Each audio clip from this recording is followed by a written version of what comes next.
لفظ الرحمن کی تحقیق، اس کا ترجمہ ہے سب پر مہربان، اور الرحیم کا ترجمہ ہے بہت زیادہ مہربان یا مسلسل مہربان۔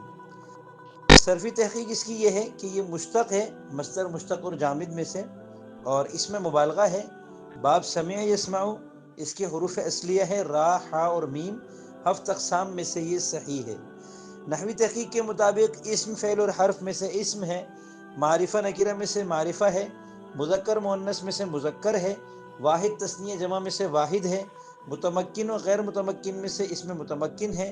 اور اس میں متمکن کی کون سی قسم ہے، اس میں اس کے منصرف اور غیر منصرف ہونے میں اختلاف ہے، اور اس اختلاف کی وجہ یہ ہے کہ غیر منصرف کے اندر جو الف نون زائدتان والی قسم ہے، یعنی جو اس کے 9 اسباب میں سے ایک سبب الف نون زائدتان ہے، اس کی شرط میں اختلاف ہے۔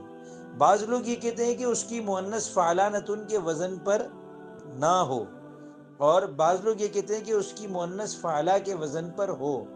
اب الرحمن جو مذکر ہے اس کی مؤنث ہے ہی نہیں، نہ فعلانتن کے وزن پر ہے اور نہ فعلا کے وزن پر ہے، تو ایک کے نزدیک اس کی شرط پائی جا رہی ہے اور ایک کے نزدیک نہیں پائی جا رہی، لہذا بعض لوگوں کے نزدیک یہ غیر منصرف ہے اور بعض کے نزدیک یہ منصرف ہے۔ اس کے مترادفات ہیں الرحیم، الغفور، الرؤوف، ان سب کے ترجمے کے اندر رحم اور مہربانی کے معنی پائے جاتے ہیں۔ اس کے متضاد میں اگر ہم دیکھیں، القاسی سخت دل، الفظ ترش رو سنگ دل، الغلیظ سخت مزاج بے رحم، الشدید انتہائی سخت گیر، تو اللہ تعالیٰ جو ہے وہ رحمان ہیں، بہت زیادہ مہربانی کرنے والے ہیں۔ اس کے متناسبات میں سے ہم دیکھتے ہیں الرحیم، الکریم، الودود، الغفور، یہ سب اس کے متناسبات میں سے ہیں۔ محاورات کے اندر ہم دیکھتے ہیں تو عربی میں یہ لفظ اس طرح استعمال ہوتا ہے، یا رحمان الدنیا و رحیم الآخرہ، اے دنیا کے مہربان اور آخرت کے مہربان۔